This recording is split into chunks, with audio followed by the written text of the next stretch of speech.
দর্শক আসসালামু আলাইকুম। বর্তমানে আমি যেই খবরটি জানাবো সেটি একটি অত্যন্ত খুব দুঃখজনক একটি বিষয়। আপনারা জানেন বর্তমানে বাংলাদেশের বিভিন্ন প্রান্তে যেমন যশোর, গাজীপুর, পাবনা সহ বাংলাদেশের বিভিন্ন জায়গায় পরিত্যক্ত গ্রেনেড উদ্ধার করা হচ্ছে। তারই অংশ হিসেবে বর্তমানে বিশ্বম্বরপুর, সেই সুনামগঞ্জের বিশ্বম্বরপুর উপজেলার যে চালবন গ্রাম রয়েছে সেই গ্রামেও কিন্তু একটি বিস্ফোরণের বা একটি গ্রেনেডের সন্ধান পাওয়া যায়। আমি দেখানোর চেষ্টা করব। এই যে দেখতে পাচ্ছেন কালো পলিথিন মোড়ানো যে একটি প্যাকেট দেখা যাচ্ছে, এই প্যাকেটেই কিন্তু এই গ্রেনেডটি রয়েছে।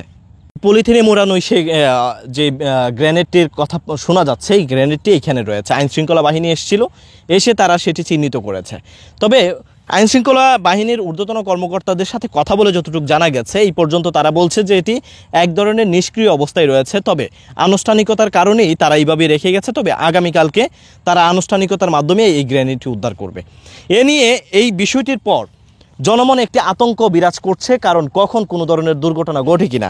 আবার বেশ কিছু ঘটনা ঘটার কারণে এই ধরনের একটি উদ্বেগ সৃষ্টি হয়েছে, কারণ কিউরিসিটি থেকেও এলাকার সাধারণ মানুষ সেটি দেখার জন্যও একটি জড়ো হওয়ার চেষ্টা করছেন। তবে আইনশৃঙ্খলা বাহিনী সেটিকে নিষেধ করেছেন যেন কোনো ধরনের জনসাধারণ যেন আশেপাশে না ঘটে বা আশেপাশে না আসে। তো আমি একটু কথা বলতে চাই, আপনি তো এখানে ছিলেন, এটি কিভাবে কি হলো না হলো একটু আমাদেরকে একটু জানাবেন, একটু বলবেন। আসসালামু আলাইকুম। এই জায়গায় আমরা যখন কাজ করতে আসি তখন হঠাৎ একটা মধ্যে ওই যে পলিথিন ব্যাগের ভিতরে এই জিনিসটা পাওয়া যায়। মানে কে বা কারা এনে রেখেছে তা আমরা জানি না। এখন আমাদের এখানে হচ্ছে আমাদের শশা ক্ষেত, এই শশা ক্ষেতে আমরা আসার পরে দেখি এই অবস্থা। তখন থানাওয়ালারা আসলো, পুলিশ আসলো, আসার পরে তারা বলল যে এটা এখন তো এভাবে নেওয়া যাবে না, সেনাবাহিনীকে সংবাদ দেওয়া হয়েছে, সেনাবাহিনী আসলে তখন এই সেনাবাহিনীর মাধ্যমে এটারে উদ্ধার করা হবে। তো এখন এই যে জায়গাটা তো এখন বিপজ্জনক। এখানে কোনো সে পুলিশ বাহিনী বা প্রশাসন এসে কোনো একটা নির্দেশ দেওয়া হয় না, মানে সতর্ক সংকেত দেওয়া হয় না। এভাবে সতর্ক সংকেত না দেওয়া তো আমরা আতঙ্কের মধ্যে আছি। মানে কোন বা কখন বা কী হয়ে যায় তার মধ্যে মানুষের বাচ্চা কাচ্চারা আছে বাড়ির আশেপাশে, বাড়ির কাছে অতি নিকটে, তো বাচ্চা কাচ্চারা যদি হঠাৎ এসে দৌড় মারার পরে যদি কোনো একটা দুর্ঘটনা করে তখন আমাদের তো বিপদ।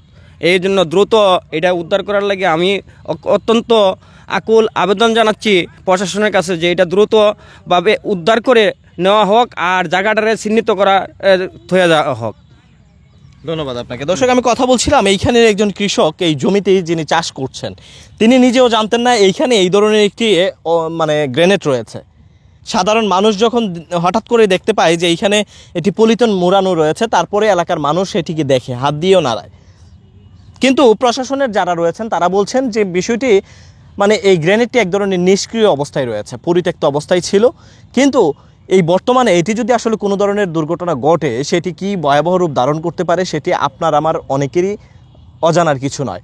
কিন্তু তবে এলাকার যারা রয়েছেন, বিশেষ করে যারা এই জমিতে চাষ করছেন, তারা বলছেন যে প্রশাসনের কাছে আবেদন যেন দ্রুত সেটিকে উদ্ধার করা হয়।